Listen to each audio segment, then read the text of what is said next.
punto. Se reanuda la sesión por la Fundación Chilena para el Síndrome de Down.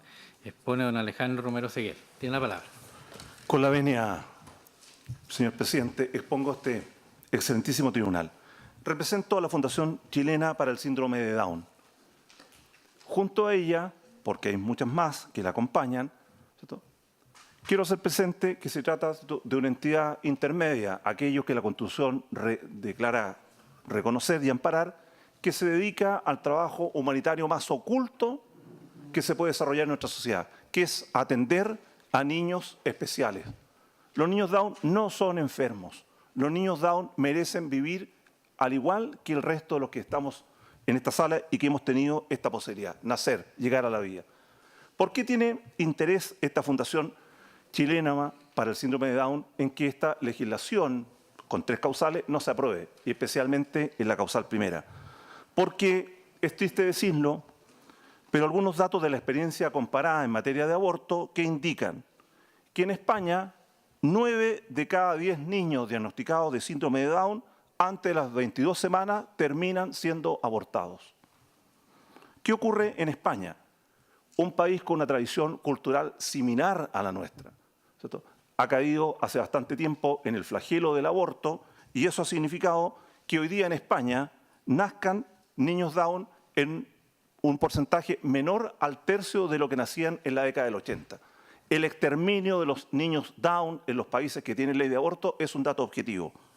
Francia, país al que le debemos culturalmente la tradición del Código Civil.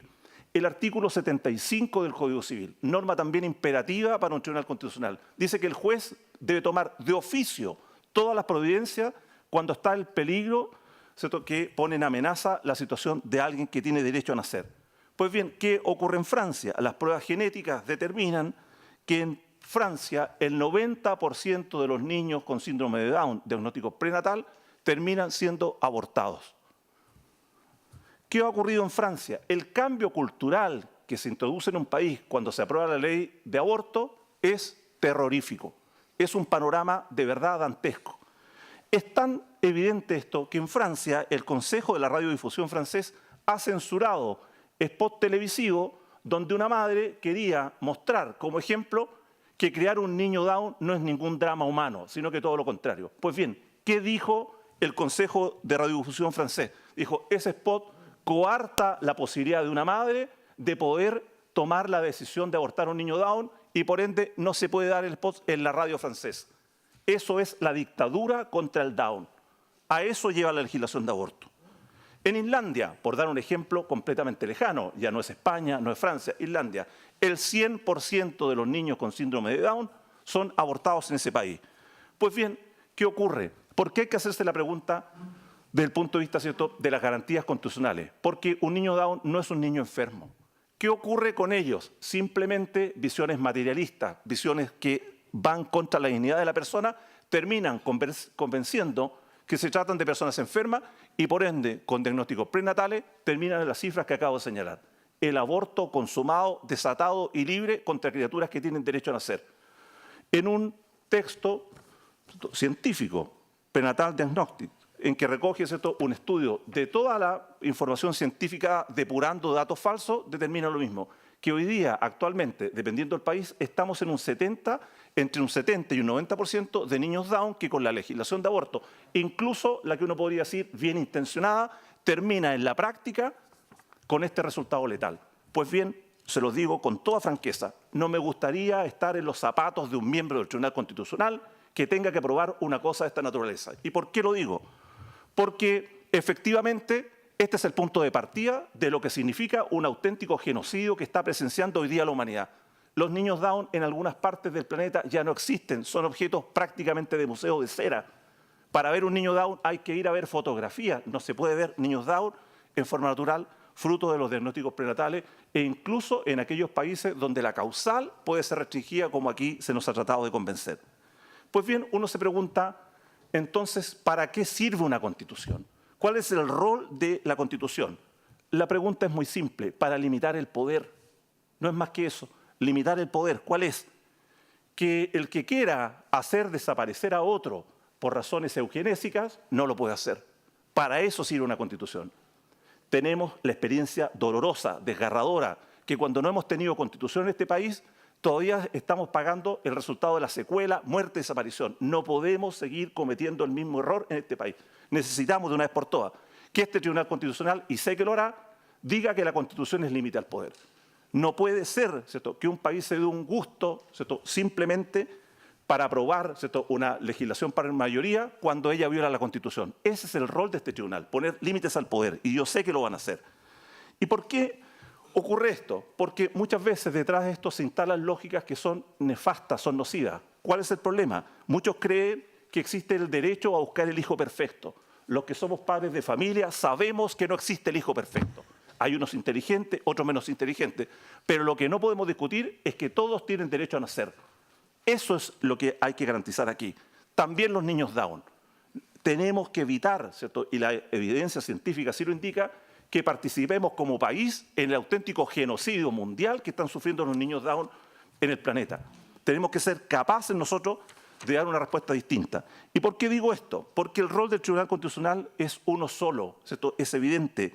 Tiene que evitar que un grupo de la familia humana, aunque sea la mayoría, como dice la presidenta, que un grupo de la familia humana pueda ser capaz de elaborar leyes para el exterminio de otro grupo de la familia humana. Así de sencillo. Todos somos de la familia humana. Todos nos debemos el respeto como seres humanos. Y como seres humanos, el Tribunal Constitucional tiene que decir no a esta ley que para el caso de los niños Down será devastadora. ¿Quién se va a hacer responsable de esto? ¿Y de qué se va a hacer responsable? De muchas cosas. Si uno va examinando el comportamiento de esta legislación, ¿qué se instala en estos países? Se instala la industria del aborto. Muchos hoy día que reclaman que igual se practican aborto, con la ley que se quiera aprobar, esto pasará a ser una verdadera industria. Y está en el cambio de eje jurídico que los médicos que, comillas, diagnostiquen mal, como ocurre en otros países, específicamente en Francia, el síndrome de Down, terminan siendo demandados en tribunales. O sea, es un cambio de eje brutal. No podemos permitir la industria del aborto. Hay muchos aquí que lo que les interesa justamente es esto. En segundo lugar, y voy concluyendo, tenemos que evitar perder nuestra tradición democrática. Este es un país, ¿cierto?, en que la dignidad de la persona siempre ha importado, y es rol del Tribunal Constitucional que la dignidad de la persona sea el único rasero que mide las leyes de la patria. No la mayoría, porque las mayorías evidentemente que se pueden equivocar y se han equivocado. Hitler llegó al poder por la mayoría de los alemanes, pero nadie sería capaz de decir hoy día que ese fue un gobierno justo y legítimo. Que le pregunten al pueblo judío. Ya sabemos la respuesta. Y por último, y con esto concluyo, señor presidente, tenemos que demostrar al mundo que una modesta nación, ¿cierto?, digna, es capaz de decir que no al genocidio de los niños Down. No podemos aprobar una ley de aborto que signifique el exterminio de seres que tienen derecho a nacer, como todos los que estamos presentes en la sala. Es todo, señor presidente. Muchas gracias. En segundo lugar, por mirada más humana, expone Tatiana Vargas Pinto. Tiene la palabra.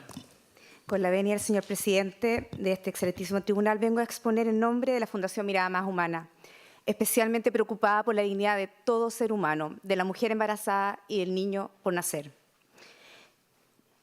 Voy a partir por dos presupuestos. Sabemos que el no nacido es un ser humano vivo, otro código genético individual y distinto. Si no, no habría ningún problema con la libertad de la mujer. Libertad sí, toda, mientras no dañemos a otros, ni la dere, tanto que le gusta a los penalistas. A la vez quiero partir del fuerte y lógico argumento de no sanción penal a la mujer en situaciones vulnerables, extraordinarias, excepcionales. Desde esta base quiero empezar a examinar la constitucionalidad del modelo que es la ley aprobada.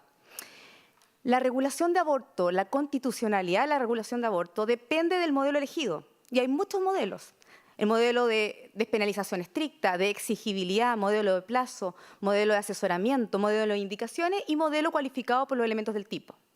Nuestro Código Penal actual contempla un modelo cualificado que sanciona la muerte directa, intencionada, maliciosamente, con abuso del oficio, es decir, sanciona casos excepcionales. Y también sanciona muertes directas e intencionadas fuera del ámbito médico. Protege la vida del no nacido en casos determinados, los más graves. ¿Cuál es el modelo aprobado por el gobierno? El modelo aprobado por el gobierno es el modelo de indicaciones. ¿En qué consiste este modelo? Es importante tenerlo claro para poder examinar su constitucionalidad. Y también de esto es otra base, porque el modelo de indicaciones parte del reconocimiento de la protección constitucional de la vida del no nacido, porque todavía mantiene el aborto como sanción general y establece indicaciones, casos especialmente en los que lo autoriza. Elimina entonces la prohibición del artículo 119 del Código Sanitario y la del Código Penal para 3 casos. Incluso da un derecho para exigir el aborto en 3 casos. ¿Cuáles son? Situaciones especialmente vulnerables que el legislador estima equivalentes para poder asignar esta autorización. Estos 3 casos son las indicaciones. Este modelo parte exactamente igual que el modelo de asesoramiento disuasivo del alemán. La conocida sentencia del Tribunal Constitucional del año 93 toma y parte de los mismos presupuestos que este Tribunal Constitucional ya ha señalado, de la protección constitucional de la vida del no nacido. Establece que la Constitución tiene una obligación, el Estado tiene una obligación de proteger la vida del no nacido. Pero no solo establece eso, sino que dice que el derecho a nacer no debe depender de la aceptación exclusiva de la madre. Incluso debe protegerlo aún en contra de su decisión. Claro, pero se preocupa por protección distinta de la penal. Vamos a ver cómo funciona esto. La diferencia entonces entre el modelo elegido por el gobierno de indicaciones y el modelo alemán está en la forma en que contempla alternativas al castigo a la mujer. ¿Qué contempla el modelo elegido? El modelo de indicaciones autoriza, permite el aborto e incluso da un derecho a exigirlo como una prestación sobre la base de considerar al no nacido un objeto de interés ponderable, instrumentalizable, cuya protección ha de ceder frente a intereses superiores de la madre. Esta instrumentalización del no nacido es un atentado contra su dignidad humana. Esta dignidad, eso sí, hay que decirlo, porque hay muchas nociones de dignidad, entendida sobre la base de sus cualidades esenciales, no por su accidente, no por su edad, su sexo, su condición, su estirpe, etc. Esta alternativa que eligió el gobierno es totalmente distinta a la alternativa del modelo alemán de asesoramiento disuasivo en las primeras etapas del embarazo. Un modelo que estimaba evitar abortos y proteger la vida del no nacido, sobre la base de contemplar este asesoramiento para que la madre dé a luz al niño. Y luego, claro, no la sancionó. El problema, otra cosa, ¿no es cierto?, es que finalmente el modelo alemán ha sido ineficaz. Las tasas de aborto finalmente no han bajado en relación con los nacimientos. ¿Y qué sucedió? Han aumentado, simplemente se exige un certificado de asesoramiento. Pero es un modelo totalmente distinto. Nuestra constitución penal, nuestra constitución política de la República protege la vida de todos, sin distinción. Y esta idea en realidad nunca ha tenido dudas. De hecho, al contrario, se quiso destacar una protección igualitaria, sin distinción de tamaño, edad, sexo, condición, estirpe. Basta con revisar el informe final de la Comisión Ortúzar y ahí no me voy a remitir más que a lo que dijo don Raúl. Y más allá de la interpretación histórica, si no se quiere o se desprecia el contexto de la norma, del inciso segundo del artículo 19, número 1, hay que acudir a la interpretación contextual. Nuestra Constitución en sus bases protege la dignidad humana. Y los derechos del artículo 19 son una manifestación de esta base. Al igual que el artículo 4.1 de la Convención Americana de los Derechos Humanos, que protege el derecho a la vida, es una manifestación del artículo 1 de la Convención Americana, que protege y asegura las libertades y los derechos de toda persona humana. La Convención Americana de los Derechos Humanos es clara, más allá de las discusiones de general, es clara decir que persona es todo ser humano. Y sin ir más lejos, la Convención de los Derechos del Niño establece que un niño es todo ser humano menor de 18 años. Pero parece que los argumentos internacionales no sirven para alguna parte y no para lo otro. La dignidad humana es la base de toda tutela, si no, no tiene sentido otra tutela. Esta dignidad se define por las cualidades esenciales y no por los accidentes, tiempo, desarrollo, nacimiento. Y en eso es especialmente clara la Convención Americana de los Derechos Humanos, sin discriminación alguna, y entre ellas menciona el nacimiento. El modelo de indicaciones aprobado instrumentaliza la vida del no nacido al valorarlo y ponderarlo como un interés menor frente a otros superiores de la madre. ¿Puede el derecho distinguir entre iguales? ¿Qué se está ponderando? Claro, las causas de justificación, ya escuchamos también, ustedes han escuchado, por eso no quiero repetir la exposición de la profesora Magdalena Sandón, pero las causas de justificación, las autorizaciones jurídicas, que está bien, que es lícito, suelen fundarse en intereses superiores preponderantes, que permiten autorizar males menores. o en deberes preferentes. Si no se puede distinguir, no cabe en autorizar. El derecho no puede ser diferencia entre iguales. ¿Qué es lo que sí puede haber? Puede una norma vigente no ser exigible frente a determinadas situaciones de presión, de miedo, de perturbación mental, de fuerza, de coacción, ¿no? Que es distinto. La inexigibilidad del cumplimiento de la norma es distinto de decir que esto es lícito, que está permitido, que es bueno. Y esto va y corre para todos los delitos, para todos los homicidios. Esto es una clase más, ¿no? Los robos, etc. Aceptar ponderar vidas humanas se basa en un presupuesto utilitarista que desconoce la dignidad humana o la define por sus cualidades accidentales, no esenciales. Eso es. Y esto abre la puerta para acoger tesis que se basan en el derecho de propiedad. Y pronto tendremos las tesis del eviccionismo, ¿no? Hay que evictarlo, no evicto, que expulsarlo. Esa no es la base de nuestra Constitución. ¿Cómo la Convención Americana de los Derechos Humanos protege la vida de todos y la dignidad humana? Así también lo ha resuelto este tribunal. La indicación que parece más cercana a una autorización es la primera, ¿no? Siempre que se encuadre con una acción salvadora de la vida de la madre y que la muerte no sea directa. Eso no es aborto. Hay otra situación, una situación de riesgo, de peligro, donde el único camino es hacer una conducta salvadora y como consecuencia indirecta se produce la muerte. Eso no está prohibido en el Código Sanitario hoy, no está prohibido en el Código Penal, no era necesario incluirlo. ¿Cuál es el problema? El problema es que se abre ahora a cualquier otra conducta en que en verdad hayan otras alternativas o no sean realmente conductas salvadoras. ¿De qué estamos hablando? De muertes directas innecesarias. Las otras dos causales en realidad son bastante más claras porque no incorporan riesgo para la madre. No hay riesgo para la vida de la madre en ninguna de las otras dos. Se instrumentaliza, es clara la instrumentalización de la vida del no nacido en pos de intereses superiores de la madre.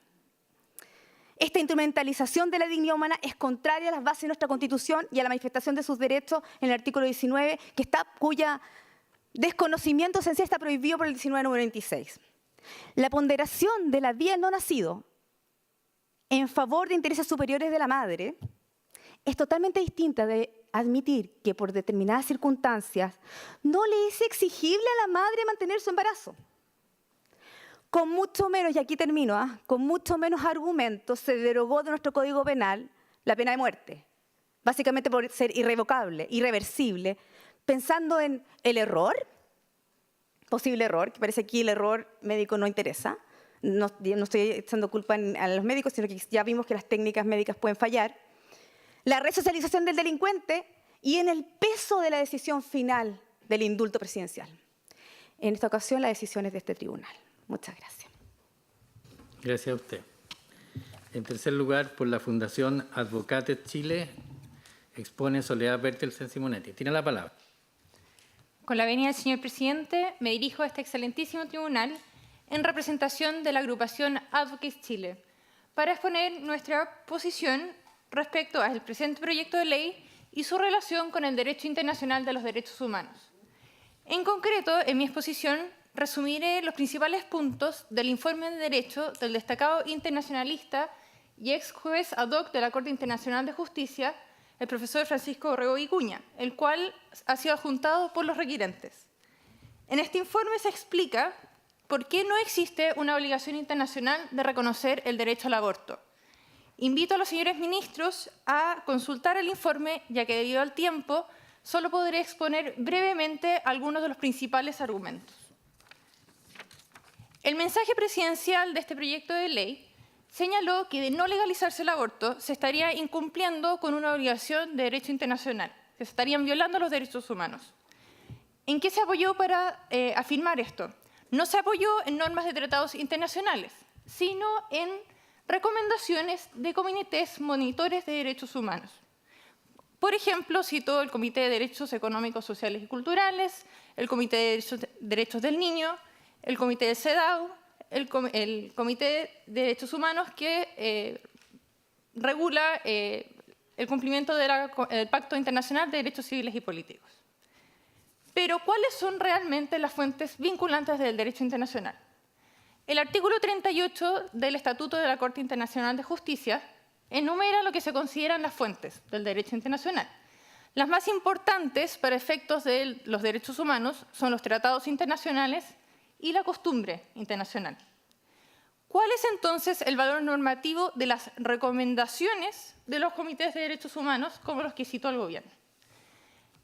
Estas recomendaciones y los comentarios generales que emanan de estos comités no tienen carácter jurídico vinculante.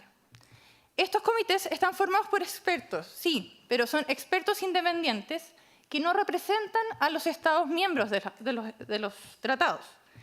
La doctrina, por esto, ha denominado a estos instrumentos con el nombre de soft law, precisamente para contraponerlos a hard law, que vienen a ser los instrumentos vinculantes. Los tratados internacionales que crean estos organismos, estos comités de expertos, no les dan la atribución ni el mandato de ser los que zanjen en forma definitiva la interpretación de los tratados. Es cierto que muchas veces el soft law puede derivar en una norma jurídicamente vinculante. Sin embargo, esta transformación no es automática ni por el paso del tiempo, ni por la acumulación de recomendaciones en el mismo sentido. El consenso de los organismos monitores no importa.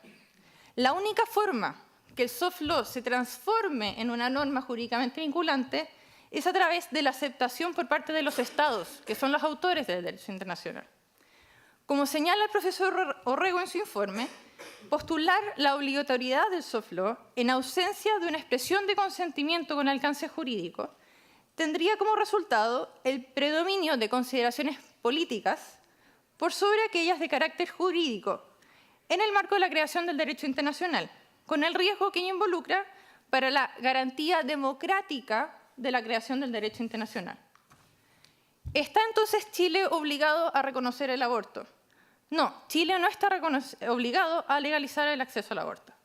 Primero, porque no hay tratados internacionales ratificados por Chile que se encuentren vigentes que reconozcan este derecho. De hecho, el único tratado internacional de derechos humanos que reconoce este derecho es un protocolo a la Carta Africana de Derechos Humanos y de los Pueblos relativa a los derechos de las mujeres, la cual, por razones evidentes, Chile no es ni nunca podrá ser parte. Tampoco existe una norma una costumbre internacional, una norma constitucionaria que establezca este supuesto de derecho. Para que exista una costumbre internacional requerimos de dos elementos, la práctica de los Estados y el opinio iuris. No existe una práctica constante y uniforme de los Estados en orden de tratar al aborto como un derecho humano. Si bien en las últimas décadas algunos Estados han liberalizado sus normas de aborto, también hay que recordar que otros Estados han restringido esas normas. Tenemos el caso, por ejemplo, de Nicaragua, de El Salvador, de Hungría, de Polonia. El mismo Centro de Derechos Reproductivos que presentó en la tarde señala que existen alrededor de 66 países que prohíben completamente el aborto o solo lo permiten en el caso de peligro de muerte de la madre. Tal número de países, que representan más o menos un tercio de los países del mundo, no puede considerarse como una conducta uniforme a nivel mundial. En segundo lugar, tampoco está claro que exista un opinio iuris. No es claro que los países que han legalizado el aborto lo hagan con la convicción de estar cumpliendo con una obligación internacional. Todas las resoluciones de la Asamblea General de las Naciones Unidas se han mantenido en la postura de los acuerdos del Cairo de 1994 y de Beijing de 1995, que excluyen el acceso al aborto como un elemento integrante de los derechos sexuales y reproductivos, señalando que todo cambio relativo al aborto debe realizarse a nivel nacional. El mismo Instituto de Derechos Humanos de nuestro país, en un informe de 2014, lo ha reconocido expresamente y dice que el derecho internacional no ha reconocido expresamente el aborto como un derecho y que las recomendaciones de los órganos monitores de derechos humanos tienen un nivel de obligatoriedad discutido y que el estatuto legal del aborto es privativo de cada Estado, conforme al programa de acción del Cairo. Por otra parte, nuestro país siempre ha estado en contra de las recomendaciones que se le han hecho para legalizar el aborto, o sea, las ha objetado. La única excepción ha sido en relación al último examen periódico universal del Consejo de Derechos Humanos. Sin embargo, cabe hacer una aclaración acá. Ese esas recomendaciones provienen de los estados que transitoriamente son miembros del Consejo, no viene del Consejo mismo, y las recomiendan acciones de acuerdo a su parecer particular. El hecho de no haber legalizado el aborto durante todos estos años que se le ha recomendado hacerlo, muestran que Chile no ha aceptado estas recomendaciones. Por lo tanto, no se puede alegar el estoppel, como trataron representaciones que antes hablaron en la tarde. Respecto a sentencias de tribunales internacionales, tampoco existen sentencias de tribunales internacionales que reconozcan un derecho al aborto. En concreto, cabe resaltar que la Corte Interamericana de Derechos Humanos no ha establecido en sus sentencias esta obligación. Cabe hacer algunas aclaraciones respecto a la citada sentencia de Artavia y Murillo contra Costa Rica, a la cual ya se han referido distintas instituciones. Primero, que se trata de una sentencia relativa a fertilización in vitro y no al aborto. Y segundo, que por el efecto vinculante de las sentencias no es posible aplicarla a Chile. Además, esta sentencia incurre en errores de derecho que la profesora Benavides ya se refirió en su presentación. Por último, quería recordar cuál ha sido la posición de este excelentísimo tribunal respecto a las fuentes de derecho internacional. Nuestro Tribunal Constitucional ha sostenido en diversas ocasiones que los tratados internacionales tienen un rango infraconstitucional y, por lo tanto, no son capaces de modificar la Constitución. Al ser esto así, menos podría ser que una recomendación de un comité monitor de un tratado de derechos humanos venga a modificar la Constitución.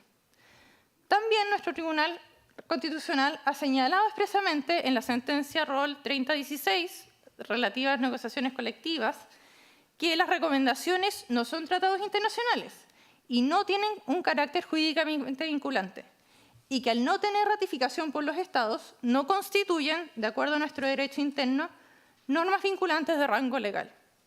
La citada sentencia concluye que estas recomendaciones son solo pautas y guías no vinculantes para los Estados. Siguiendo el mismo razonamiento del Rol 3016, podemos decir que al momento de ratificación de los tratados de derechos humanos, Pacto de Derechos Civiles y Políticos, Pacto de Derechos Económicos, Sociales y Culturales, Pacto de Derechos del Niño, Comité de CEDAW, o sea, Convención de CEDAW, no se señaló que hubiera una incompatibilidad entre la legislación penal chilena y esos tratados internacionales. Es más, ninguno de estos tratados reconoce una norma que diga que hay un derecho al aborto. Es por todo lo anterior que consideramos que el Tribunal Constitucional debe mantener su postura respecto al valor normativo entregado a las recomendaciones de los órganos monitores. Al acoger los requerimientos, no se estará comprometiendo la obligación, la responsabilidad internacional del Estado. La interpretación viva de los tratados corresponde a los Estados, mientras que la interpretación de los comités no es vinculante. Termino invitando nuevamente a los ministros que puedan consultar el informe del profesor Francisco Orrego, el que podrá esclarecer mejor sus dudas. Muchas gracias. Gracias a usted. En cuarto lugar, por la Fundación Educacional San Francisco de Asís, expone don Gonzalo Letelier Guido. Tiene la palabra. Con la venia del señor presidente, me dirijo al tribunal en nombre de la Fundación Educacional San Francisco de Asís. La ley en discusión es gravemente contraria a la protección de la familia y del derecho preferente de los padres a educar a sus hijos, dos pilares sobre los que se funda la tarea educativa de un colegio. Los problemas que plantea el proyecto de ley en el ámbito de estos principios fundantes del proceso educativo son fundamentalmente dos. En primer lugar, el proyecto de ley atenta gravemente contra el principio de corresponsabilidad, contra el derecho de ambos padres respecto del bien de sus hijos, en cuanto excluye al padre de la deliberación sobre la continuidad del embarazo.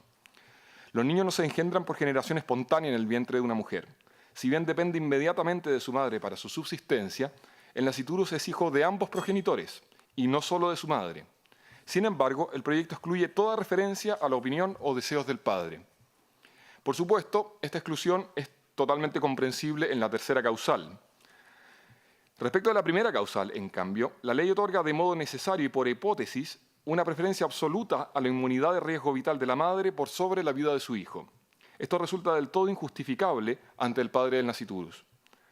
Es importante notar que los bienes que se comparan en esta primera causal no son dos vidas, sino una vida contra una ausencia de riesgo vital, sin precisar siquiera su grado de inminencia. Es decir, la total ausencia del más mínimo riesgo vital de cierto tipo de personas es tanto más valiosa que la vida misma de otras.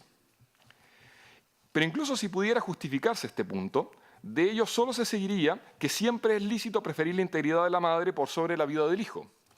Pero de ninguna manera se sigue que sea lícito a la madre excluir al padre y decidir quitarle la vida a través de terceros a un hijo que no es exclusivamente suyo. Lo central de este argumento es válido también respecto de la segunda causal. Incluso si fuera lícito provocar directamente la muerte del nasciturus afectado por una enfermedad congénita letal, de ninguna manera podría considerarse obligatorio. Pero no siendo obligatorio, la decisión debería depender de aquellos que son inmediatamente responsables del hijo. Es decir, no solo de la madre, sino también del padre. En segundo lugar, el proyecto atenta directamente contra el derecho preferente de los padres a educar a sus hijos, según el cual la responsabilidad sobre el hijo adolescente recae inmediatamente sobre sus padres y, por lo tanto, no es lícito que otras instancias interfieran en este proceso educativo sin su consentimiento. Esto es así por 4 razones fundamentales. En primer lugar, el proyecto de ley permite que un adolescente de entre 14 y 17 años aborte sin consentimiento de sus padres. Basta con que le informe a uno de ellos a su elección. Es decir, la misma adolescente que en circunstancias normales no puede salir del país, que ni siquiera puede ir a un paseo de su curso del colegio sin permiso de sus padres, puede abortar con solo informarle a uno de ellos. Además, esta ley permitiría que no se informe en absoluto a los padres cuando un equipo de salud, cuya composición queda totalmente abierta, determine que es conveniente omitirlo, pudiendo ser sustituidos por un adulto de confianza de la adolescente. Es difícilmente comprensible que, precisamente en virtud de su incapacidad de pleno juicio, se le permita a una adolescente elegir, mediante su propio juicio, porque no tiene otro, al adulto responsable que podrá juzgar por ella. Un embarazo precoz es por sí mismo una situación extremadamente compleja, de la que cualquier niña o adolescente querría poder escapar. Cualquiera de las 3 causales enunciadas en el proyecto no hace más que agudizar esta angustia. Pues bien, el proyecto no solo abandona a su angustia a esta niña, cargando sobre ella todo el peso de la decisión, sino que pone obstáculos para que aquellos adultos que son responsables por ella y que tienen mayor experiencia y distancia objetiva para juzgar, puedan persuadirla de continuar con el embarazo. En el fondo, este proyecto no abre una posibilidad de decidir, sino que protege la decisión unilateral de abortar, al tiempo que dificulta en extremo la decisión de continuar un embarazo, oponiéndose de este modo abiertamente a la protección de la vida por nacer consagrada en la Constitución. En segundo lugar, vulnera gravemente la preferencia de los padres sobre toda instancia educativa, sancionada también en la Constitución, al permitir que, sobre la base de la solicitud de una niña que no llega a los 14 años y además vive una situación extremadamente compleja, la elección de los padres pueda ser sustituida por la decisión perentoria, inapelable, y es de suponer, dado el plazo establecido, extremadamente apresurada, de un juez de familia. Lo más grave del caso es que entre los motivos para sustituir la decisión de los padres se incluye la eventualidad de que esos mismos padres no quieran acceder al deseo de la niña. En este caso, los desautoriza expresamente. En otras palabras, solo reconoce a los padres el derecho a velar por el bien de sus hijos si consienten en sus deseos.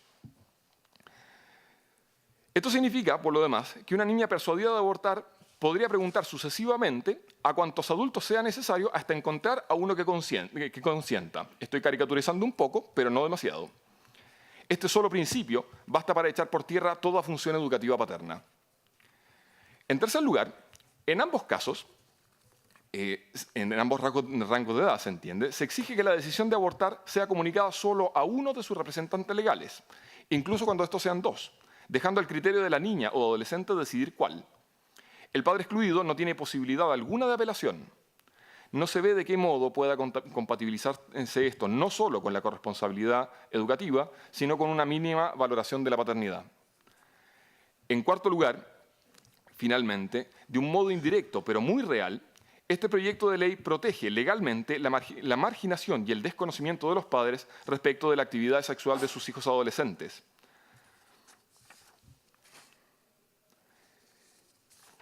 A estos 2 problemas, que son rigurosamente jurídicos, es necesario añadir un tercero, que es ahora propiamente educativo.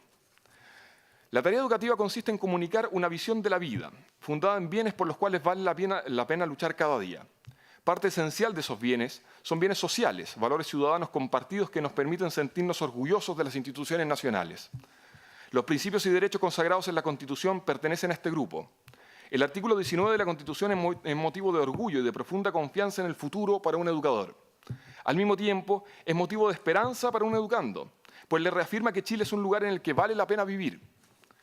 Por otra parte, el supuesto más elemental del proceso educativo es la indigencia y la necesidad del más débil. Toda la tarea educativa consiste en un descenso a la debilidad de quien no es capaz de valerse por sí mismo para promoverlo, para elevarlo hacia su propio bien.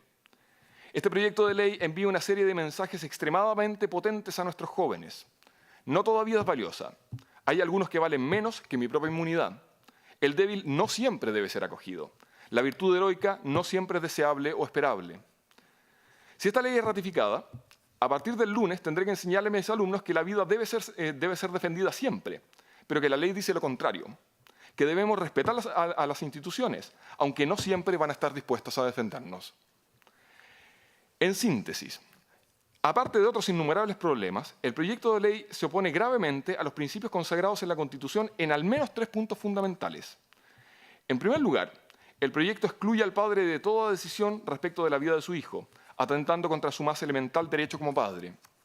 En segundo lugar, el proyecto atenta directamente contra la potestad paterna y el derecho preferente a educar a los hijos, llegando a anteponer a la decisión de los padres la decisión técnica de un equipo médico o la de un juez obligado a determinar el caso con una premura que llega a ser inhabilitante. Todo esto no solo se opone a la protección constitucional de la familia, sino que también excede todos los límites razonables del ejercicio de la profesión médica o jurisdiccional. En fin, en tercer lugar, el proyecto protege decididamente la decisión de abortar y dificulta en extremo la decisión contraria. Permite recurrir a todas las instancias necesarias cuando la adolescente quiere abortar y sus representantes se oponen, al tiempo que excluye cualquier tipo de apelación ordenada a postergar o evitar el aborto. Esta protección de la decisión de abortar es totalmente incompatible con la protección de la vida del que está por nacer, consagrada en la Constitución. Muchas gracias, señor presidente. Gracias a usted. En quinto lugar, les pedimos que nos ayuden para desocupar los pupitres.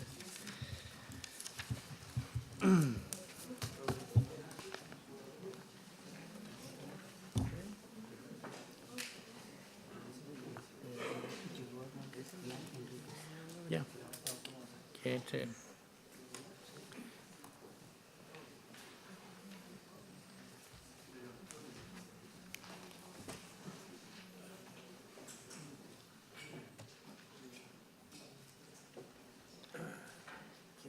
Ahora, oye, yo ya me perdí. Estamos bien.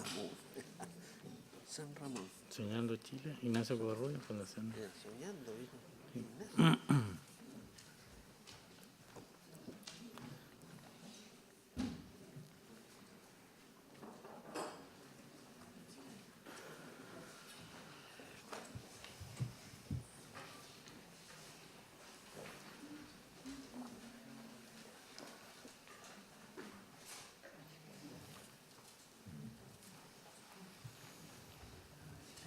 Ya. En quinto lugar, entonces, por Soñando Chile, expone don Ignacio Covarrubias. Tiene la palabra. Con la venia de su excelentísimo tribunal, vengo en representación de la Fundación Soñando Chile. Hace ya algunos años, Hannah Arendt comentaba que la peor exclusión de unos miembros de la comunidad política hacia otros miembros de la comunidad política era la invisibilización.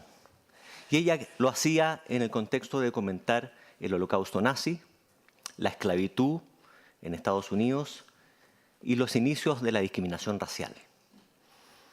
Lo que voy a sostener en este espacio breve de tiempo es que este proyecto deja al no nacido en una situación no solo similar y análoga a la recién comentada, sino peor incluso a la de Dred Scott, aquel hombre de color que acudió a la Corte Suprema norteamericana y que luego, como hombre libre, por haberse escapado y llegar a los estados del norte, sin embargo salió de la Corte Suprema como esclavo y precisamente como una cosa, porque fue vindicado por su dueño. La pregunta que cabe hacerse frente a una realidad como la descrita es: ¿qué grado de deferencia tiene que tener el Tribunal Constitucional con las políticas del Poder Ejecutivo, de los poderes colegisladores? Existen diversas aproximaciones respecto de la deferencia que tienen que tener los tribunales respecto a la configuración jurídico-política del Poder Colegislador. Existen diversas intensidades, este tribunal lo conoce y no voy a abundar sobre eso, respecto de los cuales los tribunales controlan, ¿no es cierto?, a los órganos colegisladores.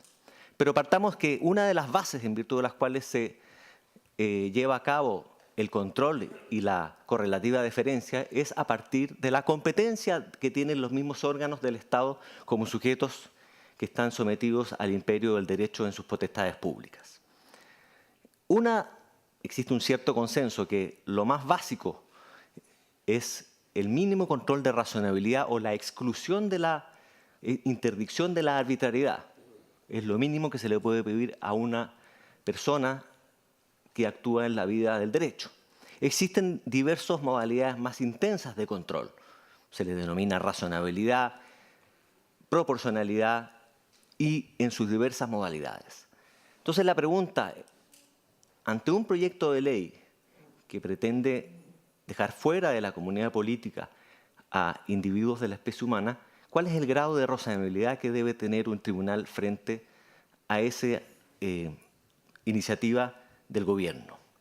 Lo primero que hay que decir es que la deferencia supone necesariamente una cierta actitud positiva frente al argumento del órgano colegislador, ejecutivo, legislativo. Pero la mínima deferencia que se le puede pedir a un tribunal constitucional respecto del órgano legislador es que sea deferente respecto de las razones que ese mismo legislador o órgano colegislador invoca en el proyecto de ley que somete, ¿no es cierto?, a control de constitucionalidad. Al respecto hay diversas intensidades que están señaladas en la minuta que dejaré al final de mi presentación, pero lo que quiero decir es que el punto más básico donde converge la deferencia por una parte y coincide con un control es aquel donde el Tribunal Constitucional se pregunta cuáles son las razones que tuvo el legislador para proponer la legislación. En el caso concreto que nos convoca, vamos a sintetizar y simplemente mencionar, porque están desarrollados también en el requerimiento, que los supuestos y fines de la normativa que se somete cuyo control al control de este tribunal es que toda la normativa tiene como fundamento y fin el respeto por la vida, tanto de la mujer como la del que está por nacer. Así lo dice de manera expresa. El segundo tiene por objeto armonizar los derechos del no nacido, el deber del Estado de proteger al no nacido y los derechos de la mujer. En tercer lugar, asumen, ¿no es cierto?, que el no nacido es titular del derecho a la vida por lo mismo que se señaló. Por lo tanto, si el mensaje afirma que hay una colisión de derechos, que hay bienes inconmensurables que hay que ponderar, lo hace porque asume, ¿no es cierto?, que el nascitur es titular del derecho a la vida.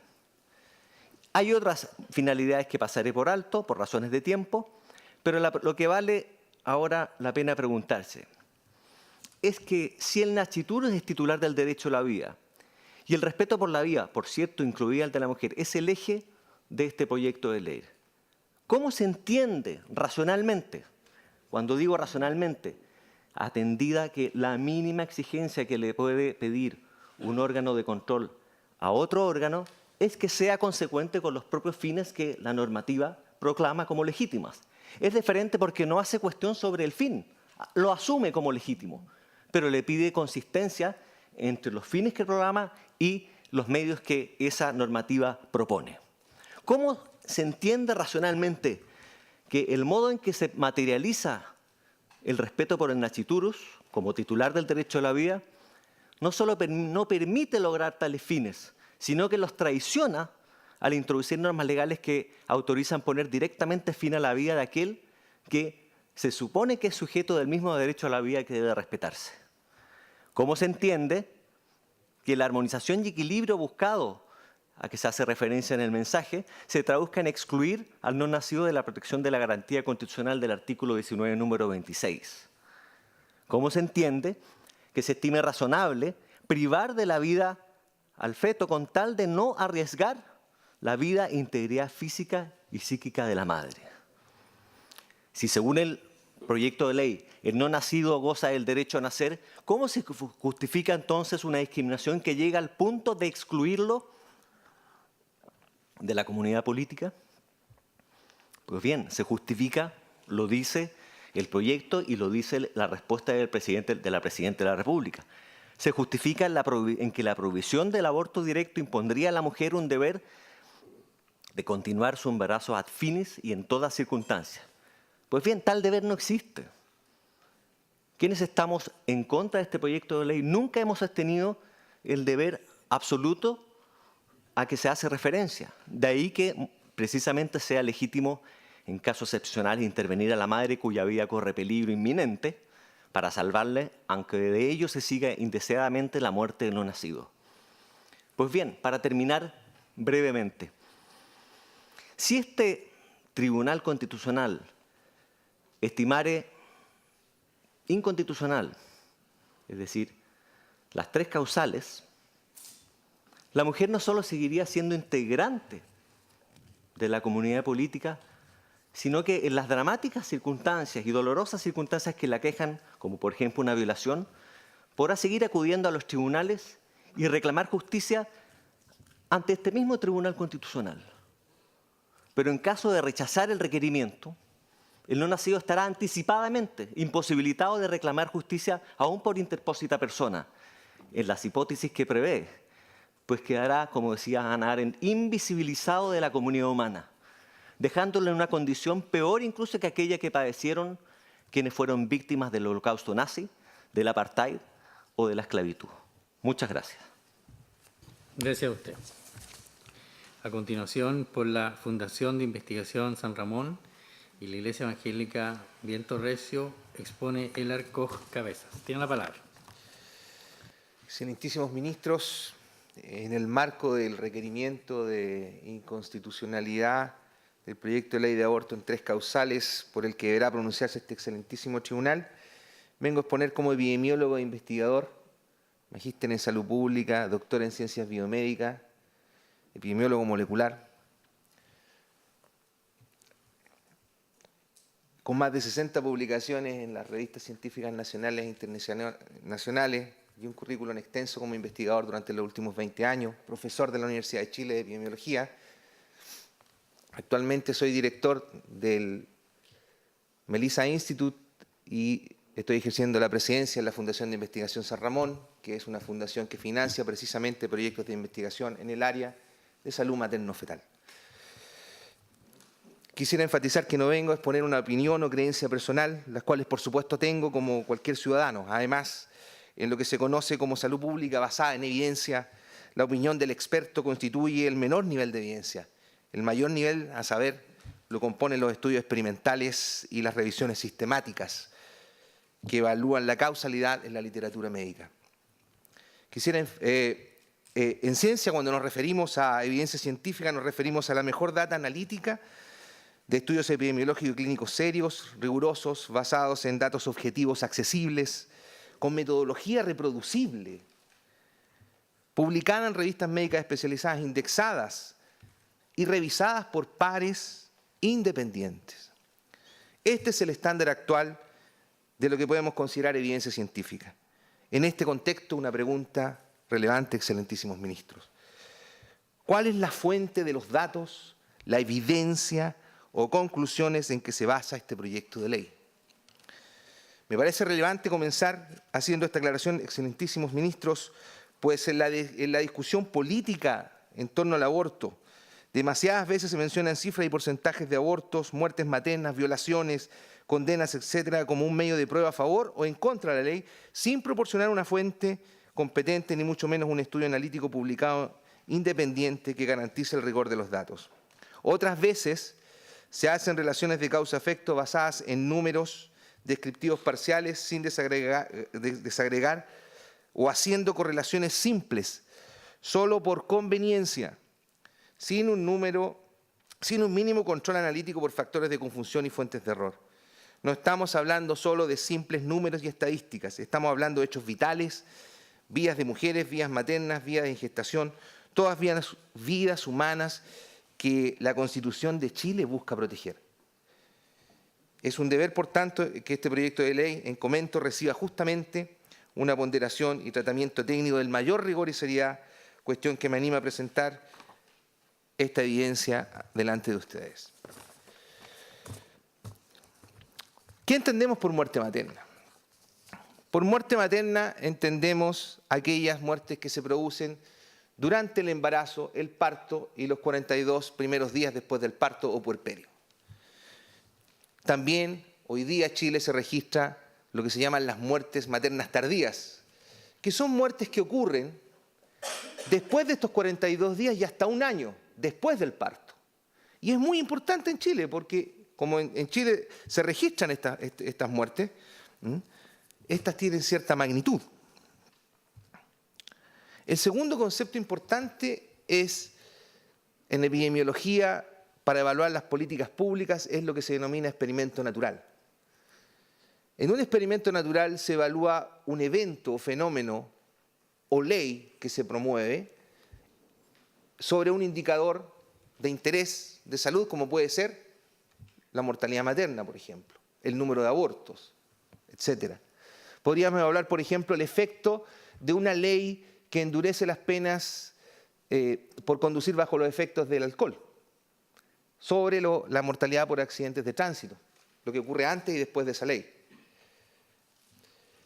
En el caso del proyecto de ley, la primera hipótesis plantea que en caso de riesgo de la vida de la madre es necesario conducir un aborto para salvar su vida y que la actual ley no se hace cargo del problema.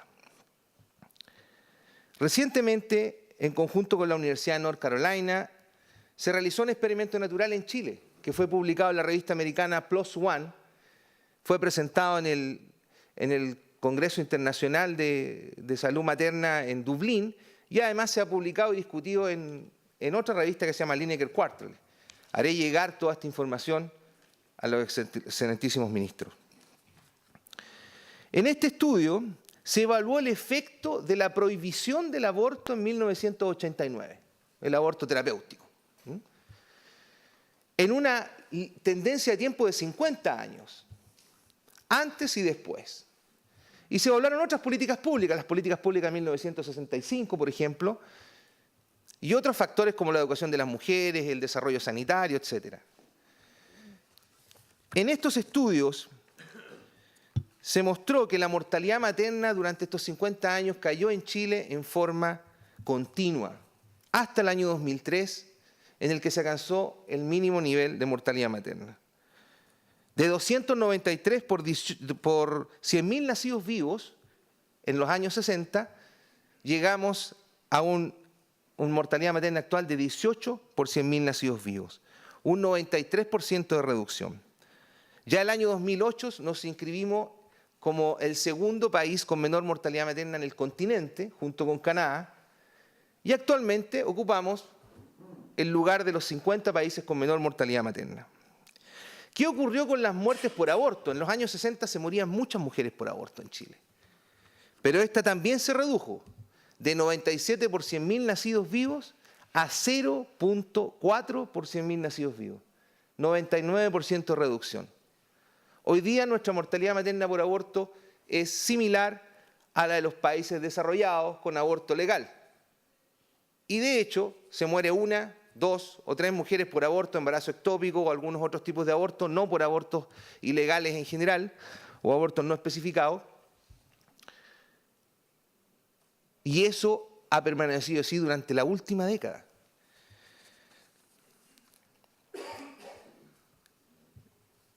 Por lo tanto, podríamos evaluar en este experimento natural qué ocurrió con la prohibición del aborto. Y eso se hizo a través de un análisis estadístico que se llama regresión segmentada,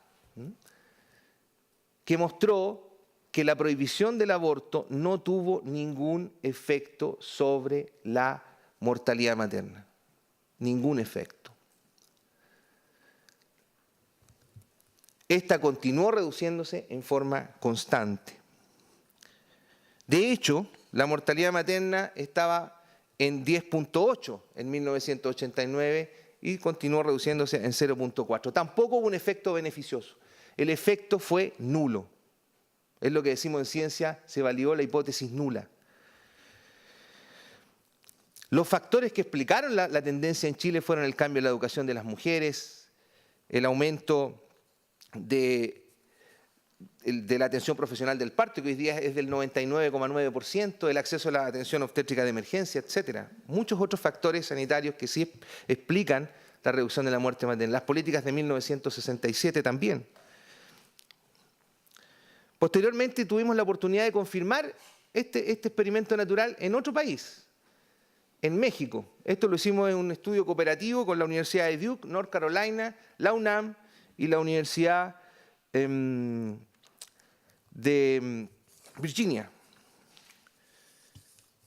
En ese estudio se evaluaron los 32 estados mexicanos que tienen todos distintas leyes de aborto, algunas más permisivas y menos permisivas.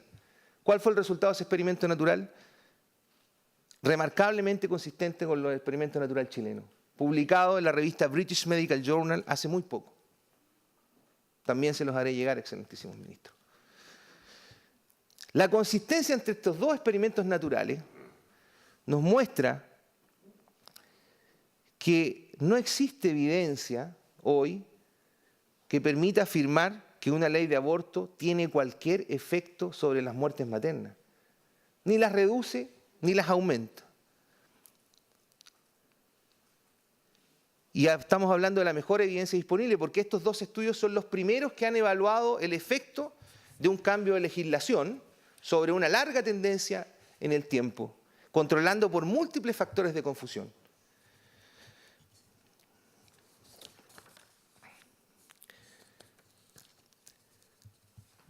Por otra parte, se habla de las causas de mortalidad materna. Se hablan de porcentajes, por ejemplo, que el 13% de las muertes son por aborto. En epidemiología los porcentajes no se usan para hablar de la magnitud de un problema de salud pública. Porque si yo tuviera 2 muertes por materna y tuviera una por aborto y la otra por eclampsia, voy a poder decir que el 50% de las muertes se produce por aborto, pues. Se usan las tasas de incidencia, que nos permiten evaluar el riesgo absoluto. En Chile mueren entre 45 y 55 mujeres por causas relacionadas con el embarazo o causas indirectas, generalmente. De estas 55 mujeres, más del 50% muere tardíamente, vale decir, después del parto y hasta un año antes del parto. ¿Cómo es posible que se pueda plantear que estas 55 muertes, que es un perfil de mortalidad residual muy bajo en Chile, que no se ha podido reducir en una década y que es el mismo perfil residual que tienen los países desarrollados? Residual, ¿por qué? Porque son unas muertes maternas excepcionales que ocurren a lo largo del país en forma aleatoria y con el manejo médico, ¿ya?, que mueren por la gravedad de las complicaciones, no siguen ningún patrón social, geográfico ni económico.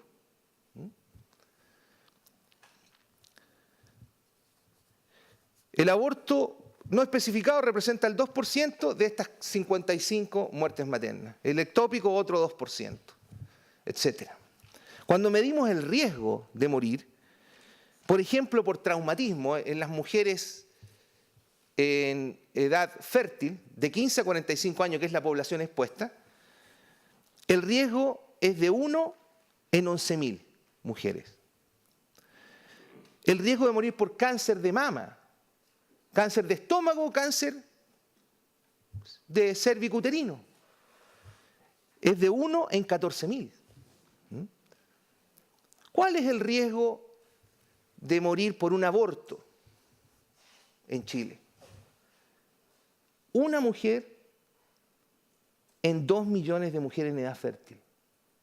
¿Cuál es el riesgo de morir por otra causa materna? Por ejemplo, una causa materna cualquiera, excepto el aborto, varía entre una en 250.000 y una en 1 millón. Y estamos hablando de las causas que sí tienen un poco mayor frecuencia, digamos, como estas muertes tardías que les refería. Ya estas muertes tardías, si ocurren después de los 42 días del parto, ocurren incluso meses después del parto, es imposible que el aborto pueda evitar esas muertes que ocurren, que son escasas en Chile. Puede ir redondeando que su tiempo terminó. Son 20 minutos. 20 minutos. Entendido, ¿no? Sí, sí. Muy bien. Entonces estamos hablando de un riesgo absoluto de morir por aborto de 1 en 2 millones, un riesgo absoluto de morir por aborto por otra causa materna de 1 entre 200 y 500.000 mujeres. ¿Cuál es el riesgo entonces si nosotros agrupamos todas las causas? Agrupamos el aborto, todas las causas de mortalidad materna. ¿Ya? ¿Cuál es el riesgo de morir por una causa materna, cualquiera sea? No vamos a hablar de tardías que no se pueden reducir por el aborto ni otras causas, digamos, que tampoco el aborto puede hacer nada, digamos. Pero agrupémoslas todas. El riesgo de morir es 1 en 80.000. ¿Y esto qué quiere decir? Que para poder reducir una de las muertes maternas actuales, tengo que conducir y realizar 80.000 abortos a todo evento. Incluso en embarazos totalmente, digamos, viables y sanos, porque es un número astronómico. En Chile se hospitalizan por todos los tipos de abortos alrededor de 30.000 mujeres al año. Se ha dicho también que esta ley actual, que la legislación actual, no es capaz, ¿no es cierto?, de hacerse cargo del problema, no se hace cargo de la realidad epidemiológica que estamos discutiendo acá, y que no tiene ningún efecto sobre los abortos, no cumple el objetivo de proteger la vida del que está por nacer, y ni mucho menos cumpliría el objetivo de proteger la vida de las mujeres.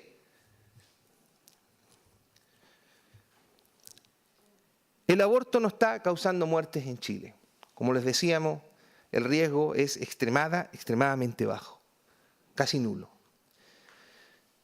¿Qué es lo que ocurrió con la prohibición del aborto en 1989? Acabamos de finalizar otro estudio con fondos del CONICET, donde estamos evaluando cómo ha cambiado la edad materna a lo largo del tiempo. Y en este estudio se evaluó el efecto de la prohibición de 1989 sobre las hospitalizaciones por aborto, los egresos hospitalarios por aborto. Se reconstruyeron 40 años, de 1972 al 2011, y se evalúa el efecto, como un experimento natural, testeando la hipótesis de algún efecto positivo o negativo sobre las hospitalizaciones. Nos llamó la atención, revisando los documentos, que el gobierno de la época, la autoridad sanitaria de la época, en 1989, en los escritos que hay de la Junta Militar que están disponibles de la discusión de la ley, que están disponibles en memoria chilena, uno de los criterios para los cuales la autoridad sanitaria propuso como criterio para derogar la ley de aborto terapéutico era que se estaban conduciendo abortos, más abortos de los que se necesitaban, digamos, o que eran los que debían ocurrir. Si esta hipótesis era cierta, entonces nosotros íbamos a evaluar en esta curva, que también les haré llegar el respectivo estudio. Si esta hipótesis era cierta, entonces tenía que haber un cambio estadístico en las pendientes cuantificable matemáticamente, epidemiológicamente hablando. ¿Qué ocurrió? Efectivamente, hubo un cambio significativo de 10 por cada 1.000 nacimientos de abortos menos, inmediatamente con la prohibición del aborto. En número absoluto, eso significó que se practicaron 332 abortos menos ese año. Y si uno utiliza la misma ecuación y hace la proyección con esa tasa para la actualidad, se han evitado, por el solo hecho de haber prohibido en 1989 los abortos, se podrían haber evitado alrededor de 5.500 ¿ya? Abortos ¿ya? Practicados en nuestros hospitales. Por tanto, si hay un efecto de la actual ley de aborto, cuando se busca proteger la vida del que está por nacer, 5.000 abortos menos, 300, 200, eso va variando según los nacimientos vivos, pues los abortos van guardando relación con el número de nacimientos por el índice reproductivo de la población.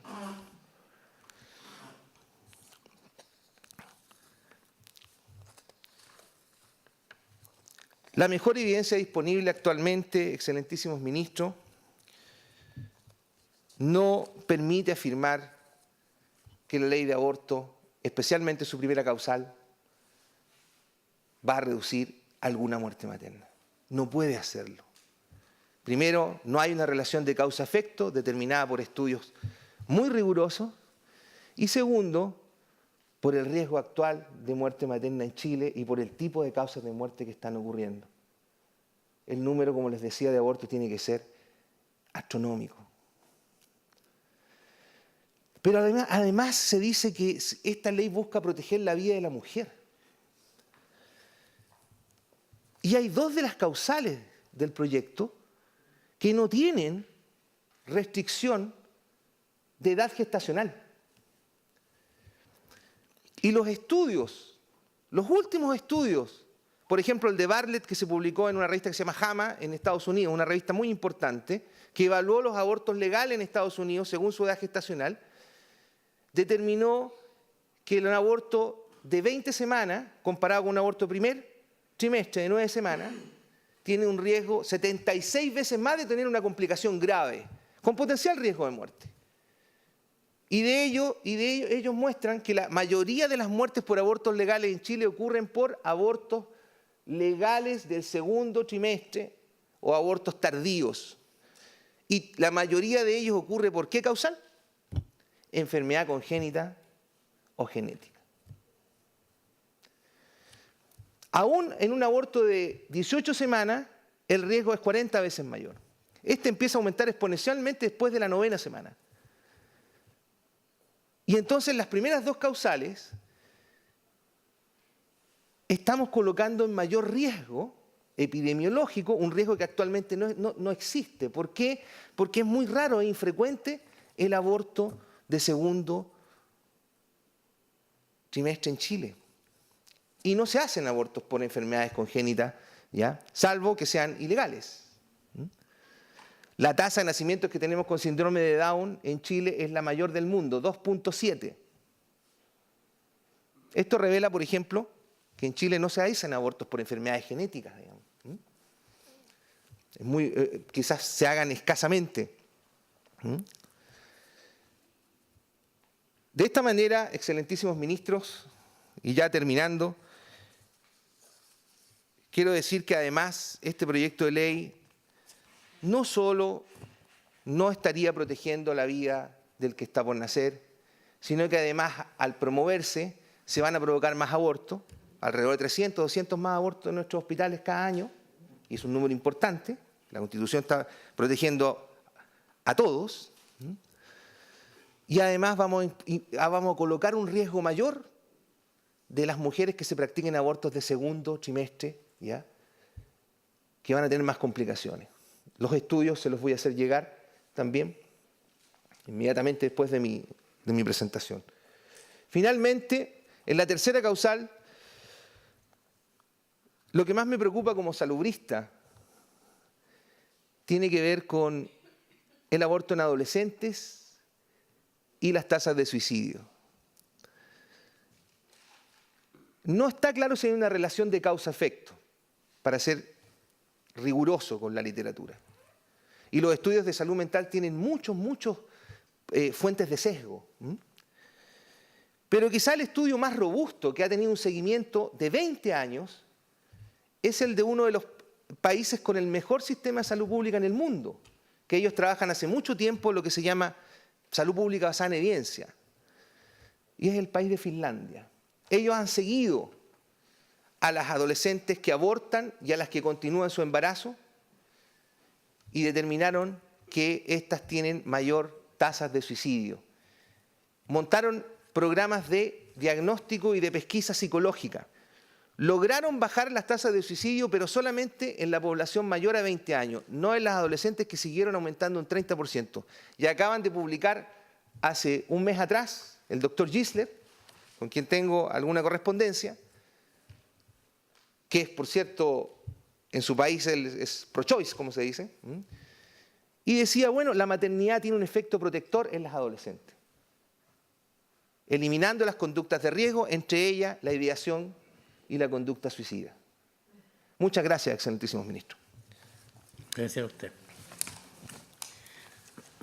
A continuación, por Corporación Idea País.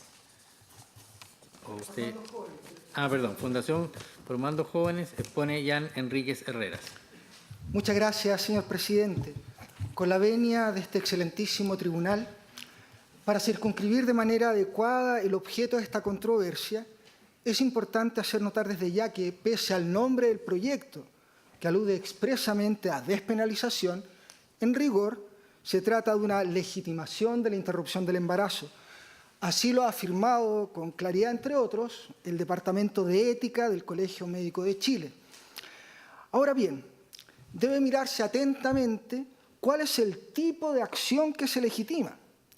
Por lo pronto, como es obvio, el aborto no es una mera decisión, como por ejemplo lo es contratar, desistir, renunciar, etc.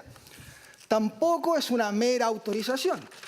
La mujer podría decidir abortar o el legislador autorizar abortar, pero con ello no se verifica aborto alguno.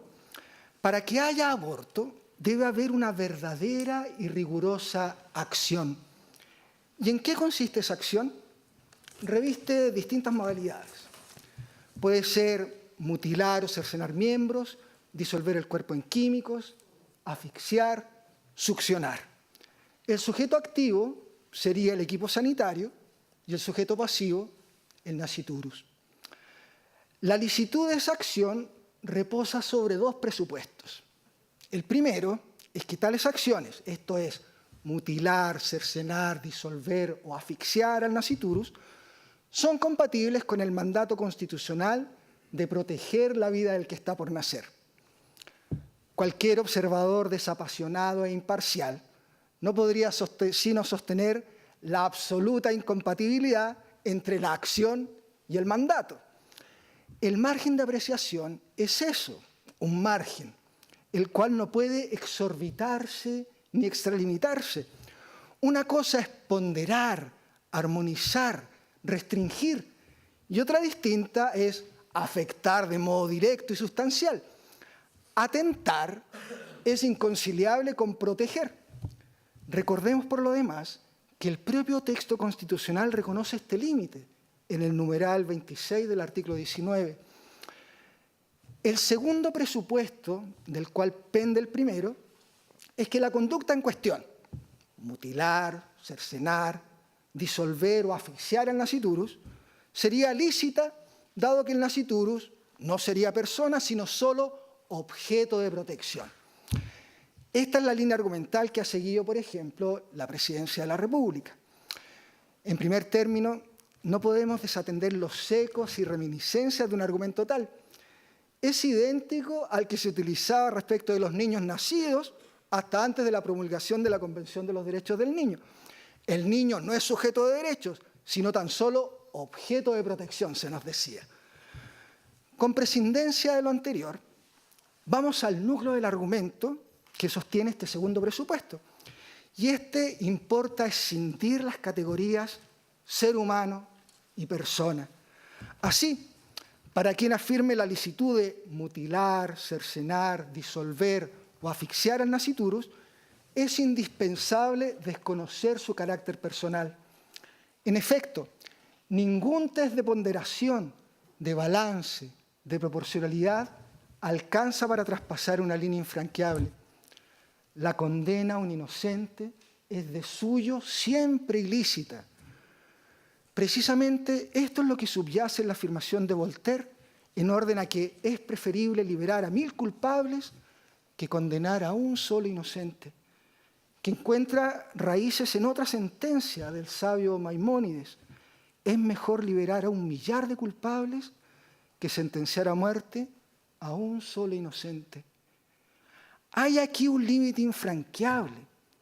Siempre será ilícita la condena a un inocente, por loables que parezcan los fines, nobles las intenciones o dramáticas y excepcionales las circunstancias. Habermas ha mostrado con claridad, lucidez y vehemencia la importancia de jamás traspasar ciertos límites. Por ende, la licitud de la conducta que analizamos, mutilar, cercenar, disolver o asfixiar al nasciturus, supone de modo necesario que no todo ser humano es persona. Ese presupuesto es incompatible con un verdadero Estado democrático de derecho y con las reglas vigentes en Chile. Por lo pronto, hay una cuestión metodológica que es de la mayor importancia. La persona es un prius para el derecho. Desde luego, sería erróneo intentar develar quién sí y quién no es persona únicamente de un modo deductivo a partir de los textos. De lo contrario, carecería de sentido que los derechos humanos fueran un límite a la soberanía de los Estados. Este es un aspecto clave, pues entre las trampas del totalitarismo, en la lúcida expresión de Hannah Arendt, suele estar la de excluir del elenco de personas a un grupo de seres humanos. La disociación entre ser humano y persona tiene triste memoria. Aquí radica parte del carácter necesario de la afirmación normativa: todo ser humano es persona. Dicha afirmación es correcta y tiene además suficiente asidero y correlato textual. La propia jurisprudencia consistente, reiterada y uniforme de este excelentísimo tribunal ha mantenido la sinonimia entre ser humano y persona y ha sostenido que el atributo de la dignidad es propio de todo ser humano y que lo hace merecedor de un respeto irrestricto. Sin ir más lejos, cito la sentencia Roll 3353 de 8 de agosto de la semana pasada. Dice esta alta magistratura: la dignidad es la cualidad del ser humano que lo hace acreedor siempre a un trato de respeto, porque ella es la fuente de los derechos esenciales y de las garantías destinadas a obtener que sean resguardados. Continúa esta alta magistratura: con claridad inequívoca, dice el tribunal, todo ser humano, sin distinción ni exclusión, está dotado de esa cualidad, fuente de los derechos fundamentales que se aseguran en su artículo 19. Idénticos considerandos encontramos en los roles 389, 433, 521, etcétera, etcétera, etcétera. De hecho, el principio de humanidad, tan caro a esta alta magistratura, tiene su soporte necesario en que todo ser humano es persona. Más específicamente, sobraría tal vez citar el fallo número 740, ya tantas veces aludido, de 18 de abril de 2008.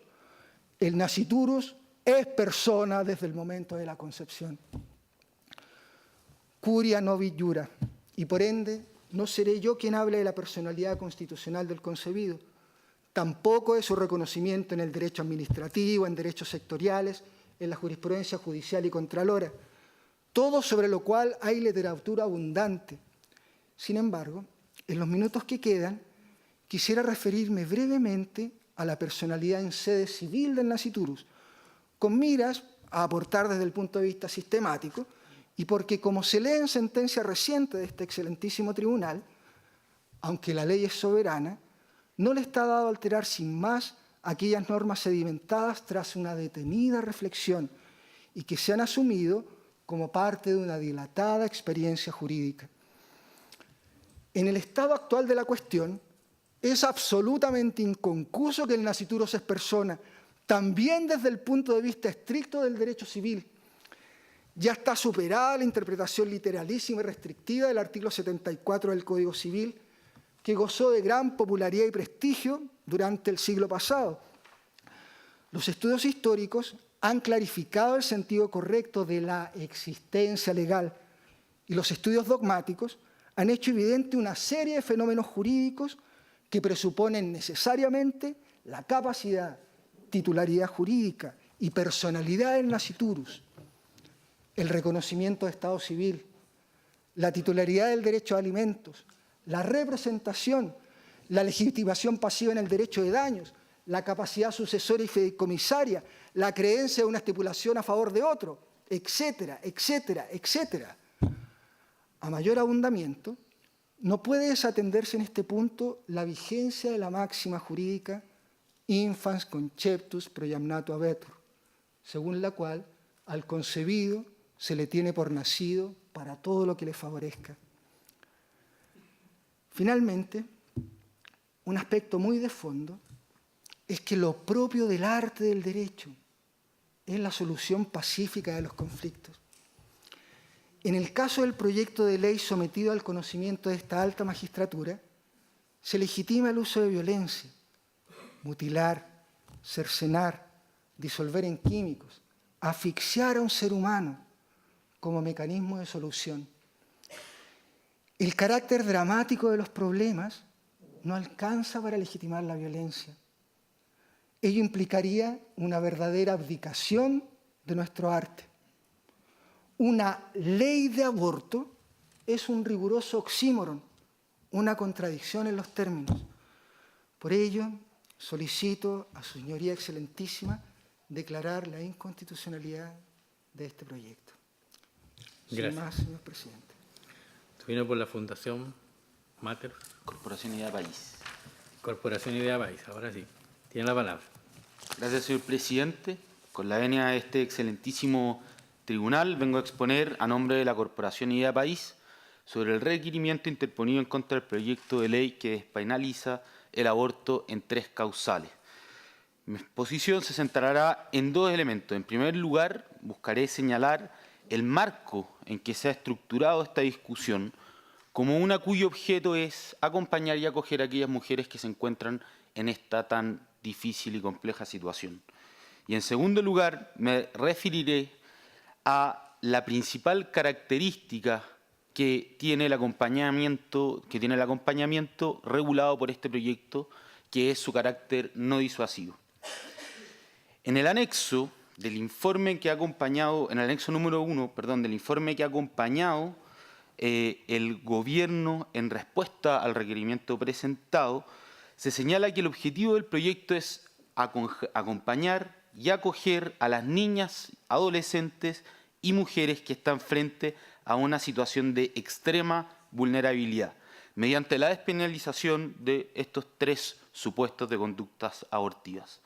Así, tanto el Gobierno como numerosas organizaciones han planteado la necesidad de esta legislación como una herramienta en miras a proteger efectivamente a aquellas mujeres que se encuentran dentro de estas 3 terribles y difíciles causales. Por lo tanto, me parece que es importante detenerse un poco más en considerar ambos elementos, el objetivo propuesto y la herramienta que el proyecto plantea.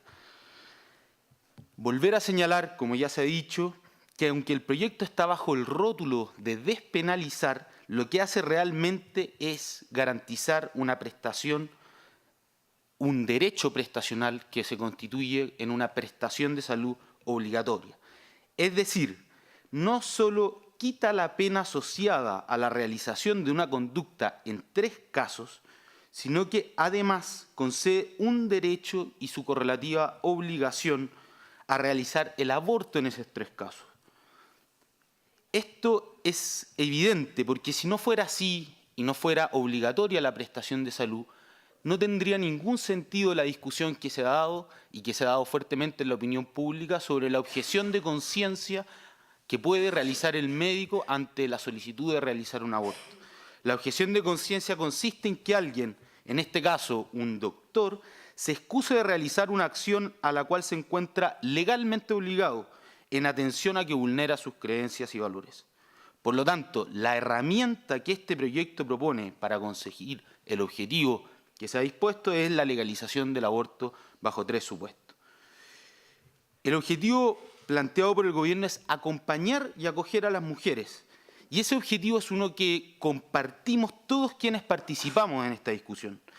Pero el punto central y la razón por la cual se somete este proyecto a este tribunal es si ese objetivo puede lograr y puede ser logrado con la herramienta que el proyecto dispone. Pero no tanto desde el punto de vista de la efectividad práctica, sino desde su posibilidad jurídica. ¿Puede el Estado garantizar el acceso a la realización de una cierta prestación de salud en el marco de la Constitución que nos rige? En el anexo número 1, acompañado por el Gobierno, no se hace mención al bien jurídico en juego y, por lo tanto, torna a la discusión en una de pura efectividad. Pero el problema no es si los abortos disminuirán, como no ocurrió en el caso alemán después de la sentencia de su Tribunal Constitucional en el año 93, ni tampoco si se llegará a más o a menos mujeres. El punto central es si, dados los bienes jurídicos en juego, el garantizar el acceso a la realización de una cierta intervención quirúrgica es o no contradictorio con la consideración de dichos bienes en la Constitución. Y la respuesta es que sí, es contradictorio. El mandato de protección consagrado en nuestra Constitución en su artículo 19, número 1, inciso 2, nos hace ver que debería ser declarada como inconstitucional la conducta que el proyecto pretende garantizar. Y por lo tanto, las conductas se pueden realizar para acompañar a las mujeres pueden ser muchas, pero no una cuyo objeto sea la realización directa de un aborto. Si se quieren exculpar en estos tres casos, la discusión es muy diferente y el proyecto también debería hacerlo. Si lo que se quiere es meramente despenalizar, también debería cambiar el proyecto. Muy lejos estamos de quienes creemos que este proyecto es inconstitucional, de creer que sus partidarios ven el aborto como algo inocuo o poco doloroso para la mujer. Compartimos esa visión. Por eso mismo, porque atenta contra la vida de un individuo de la especie humana, que es persona por el hecho de existir y bajo ninguna condición, creemos que la herramienta que se debe buscar es fomentar políticas públicas de acompañamiento para las mujeres en situación de vulnerabilidad. En Chile, la evidencia científica ha mostrado que la solución no pasa por cambios en el estatuto legal del aborto, como recién señalaba el doctor Elar Koch, sino por una especial protección desde la sociedad civil y desde el Estado hacia las mujeres que se encuentran en estas circunstancias especialmente difíciles. En este contexto, un estudio que nosotros hemos publicado y que acompañaremos a la presentación, muestra que la mayoría de las mujeres embarazadas en situaciones de vulnerabilidad, cuando reciben ayuda efectiva y acompañamiento integral, cambian su decisión de abortar. En efecto, a partir de este estudio ha sido posible diferenciar un grupo de alto riesgo para aborto provocado que presentó un poco más del 15% de los embarazos en situación de vulnerabilidad. Las situaciones de vulnerabilidad prevalentes en este grupo de alto riesgo fueron coerción, violencia, ocultamiento del embarazo por temor y expectativas de vida interrumpida. Dentro de este porcentaje de mujeres, un programa de apoyos que abordó el problema raíz fue exitoso en alrededor de un 70%, considerando solo a las que permanecen en el programa y no lo abandonan sobre la semana 20 de gestación, la tasa de éxito en prevenir el aborto es de un 83%. Las madres restantes representan un grupo de riesgo leve o moderado, ya que están en situación de vulnerabilidad distinta y presentan desenlaces mejores en su mayoría durante el seguimiento. Compatible esto con el concepto de mujer en riesgo de aborto y quizás de más fácil abordaje en las políticas públicas. Es decir, un programa disuasivo y bien llevado logra tasas de éxito altísimas y por lo tanto es una herramienta con alta efectividad a la hora de lograr el objetivo propuesto, es decir, de acompañar y acoger realmente a todas las mujeres que se encuentran en estos supuestos. Según las cifras de organizaciones dedicadas al acompañamiento, estas tasas llegan a un 95%.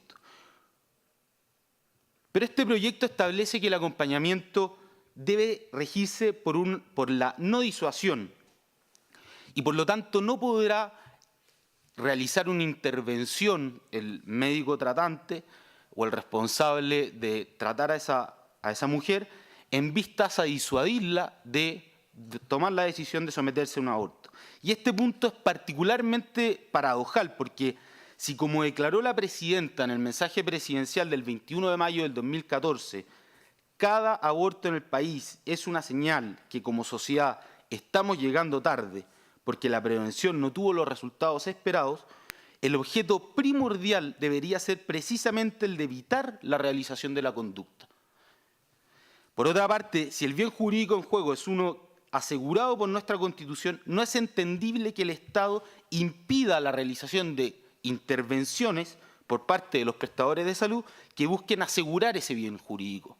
Y por lo tanto es inentendible que el proyecto en cuestión obligue a un acompañamiento totalmente no disuasivo. Muchas gracias, señor presidente. Gracias a usted. Les pedimos que nos desocupen dos al menos. Gracias a usted. Buenas noches.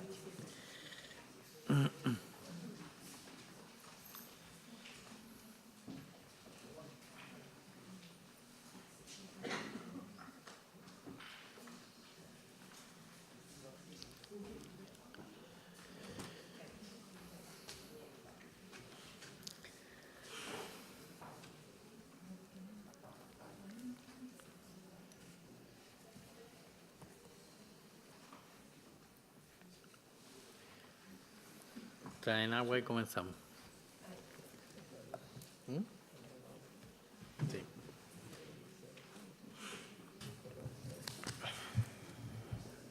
Muchas gracias.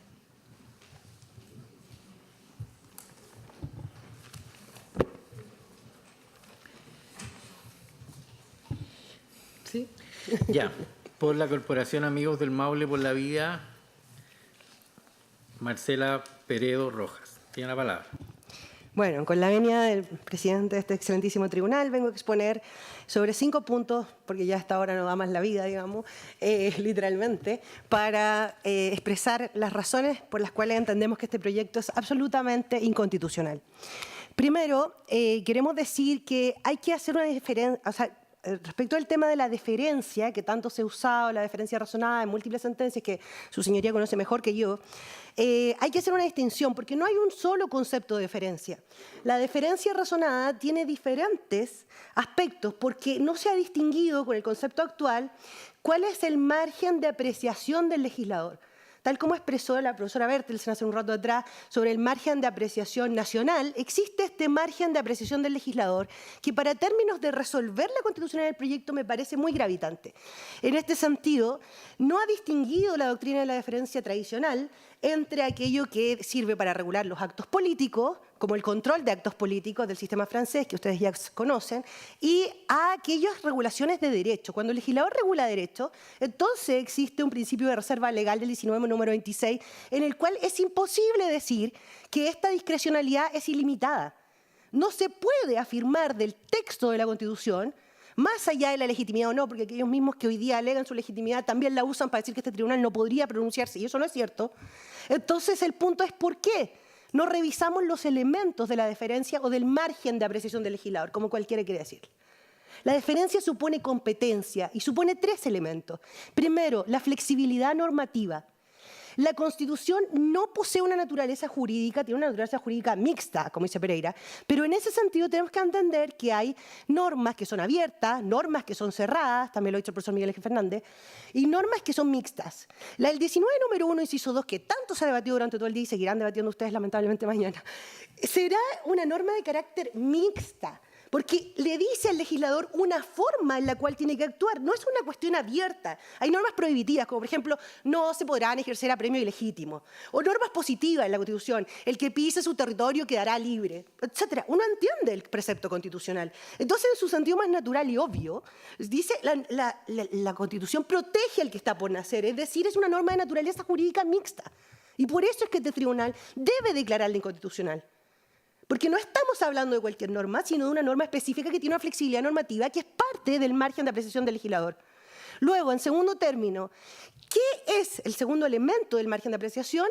Precisamente la competencia. Y la competencia del legislador está limitada.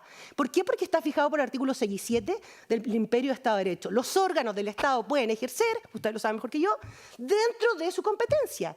Y el legislador en este caso, al subsumir la norma en un test de mera evidencia, como decía el profesor antes, el profesor Covarrubia, de un test de mera evidencia se entiende que esta norma es inconstitucional porque no protege. Y no protege no solo al no nacido, porque nosotros también hacemos acompañamiento, no protege tampoco la supuesta libertad de la madre.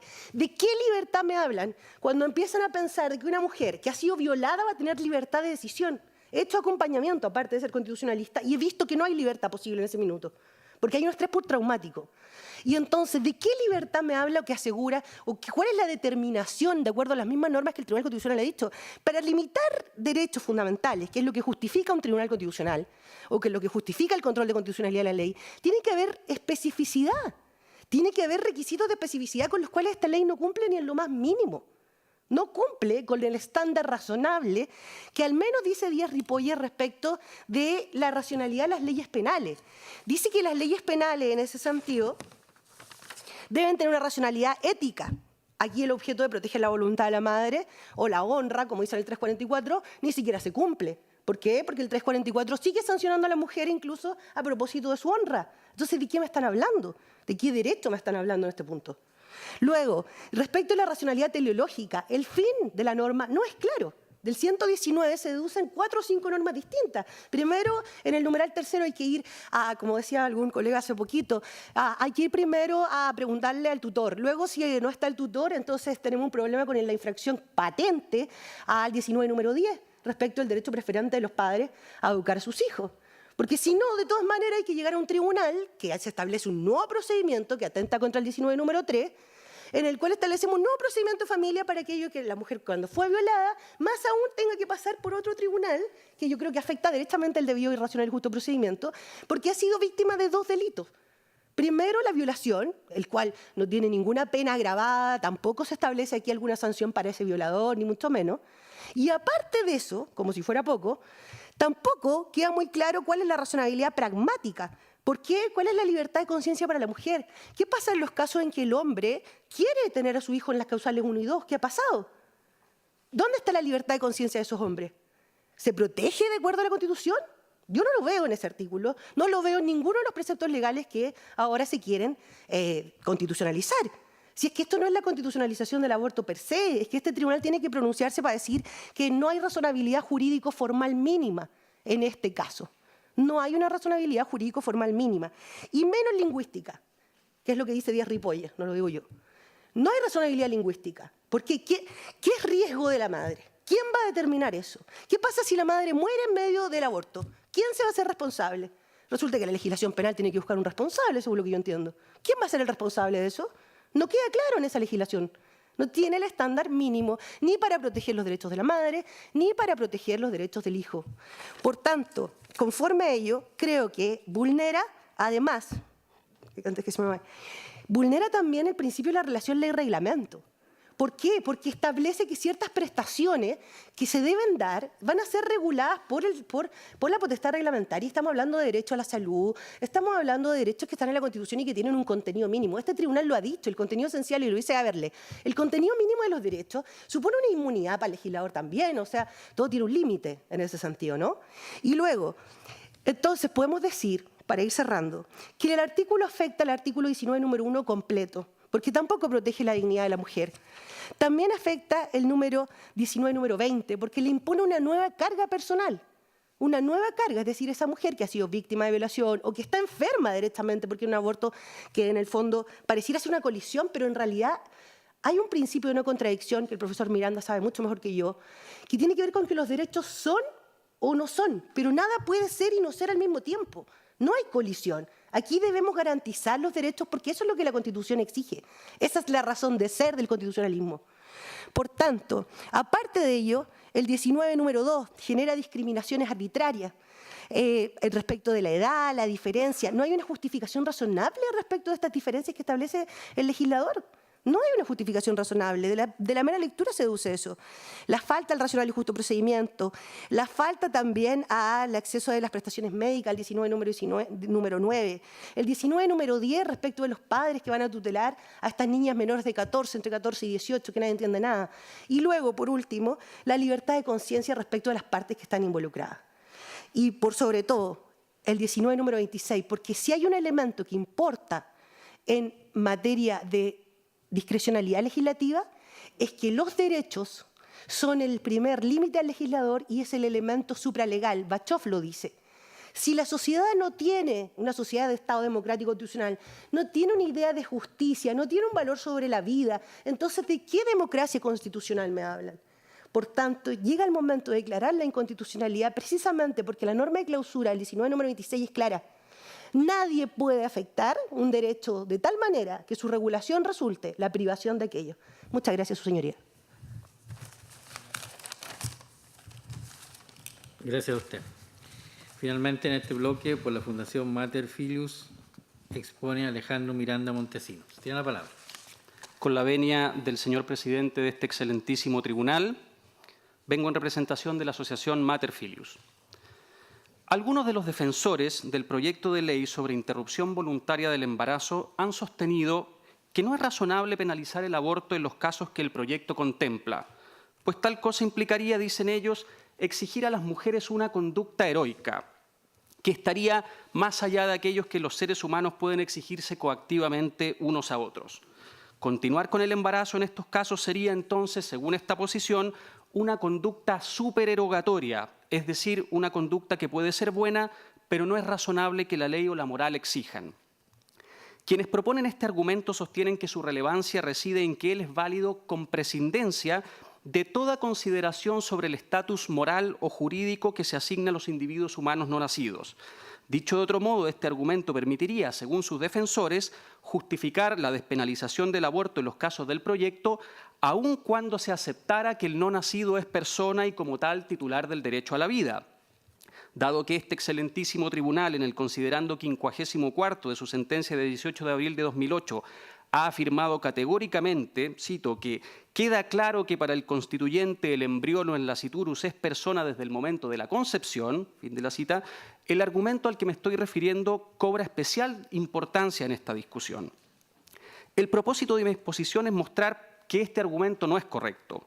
Con este fin haré dos cosas. En primer lugar, explicaré por qué la prohibición de matar intencionalmente a un individuo humano no nacido nunca es una exigencia supererogatoria, sino siempre un estricto deber de justicia. Y segundo, precisaré el alcance exacto de esta prohibición. Un ordenamiento jurídico justo que esté al servicio de la persona humana y que asegure el reconocimiento y el respeto de la dignidad de la persona debe contemplar sin excepciones el derecho de toda persona inocente a no ser privada intencionalmente de la vida. El instrumento de derechos humanos que articula este derecho de modo más preciso es la Convención Europea de Derechos Humanos. Soy consciente de que esta convención no es vinculante para nuestro país, pero ella puede orientar la comprensión acerca del derecho a la vida.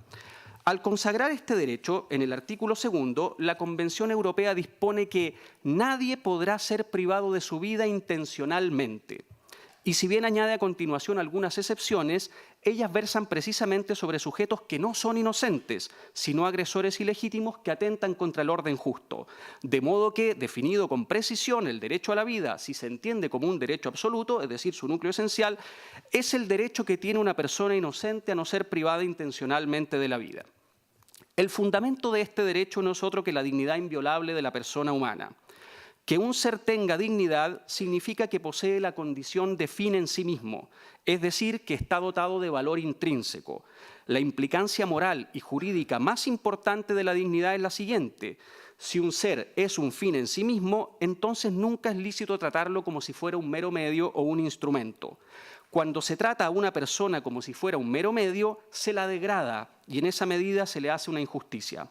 Ahora bien, destruir a una persona intencionalmente, es decir, como medio para conseguir cualquier fin, es una de las formas más patentes de tratarla como un mero medio, pues en tal caso se ordena el ser completo de esa persona al bien de otra u otras y, por tanto, se niega su valor intrínseco.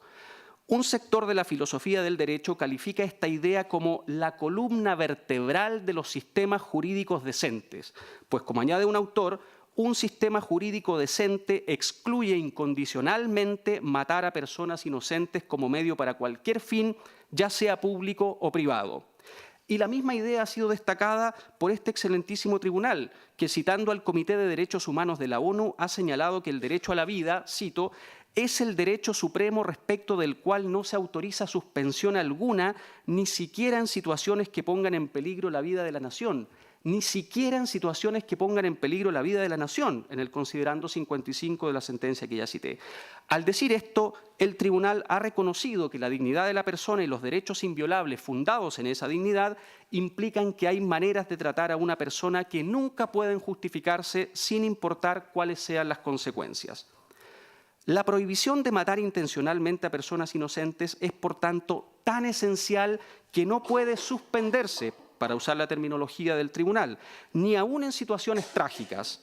En otras palabras, abstenerse de matar intencionalmente a una persona inocente nunca es un acto supererogatorio, sino siempre un estricto deber de justicia que se funda en la dignidad inviolable de la persona.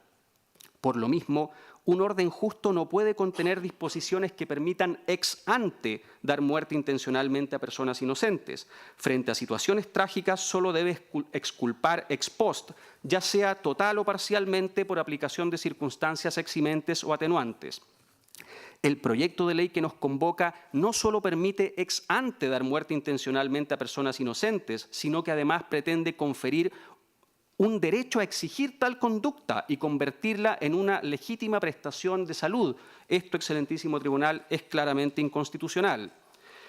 Quienes proponen el argumento de los actos supererogatorios incurren, por otro lado, en una imprecisión. Ellos afirman que la prohibición del aborto equivale a sostener que la mujer tiene un deber absoluto de continuar el embarazo hasta que éste llegue a su término natural. Mas como parece excesivo asignar tal deber a una mujer, continúan, entonces también parece excesiva la prohibición del aborto en cualquier evento. Sin embargo, esta descripción del problema es inexacta. Las dos partes de este debate pueden convenir en que la mujer no tiene un deber absoluto de continuar el embarazo hasta que llegue a su término natural. En efecto, una teoría consistente sobre los deberes tiene que afirmar que solo pueden ser absolutos y universalmente válidos los deberes negativos o de abstención, y no los deberes positivos a los cuales pertenece el deber de continuar el embarazo. Por eso, la prohibición del aborto procurado no se fundamenta en un supuesto deber absoluto específico de la mujer, sino en un deber negativo que pesa sobre toda persona, el deber de abstenerse de matar intencionalmente a un inocente.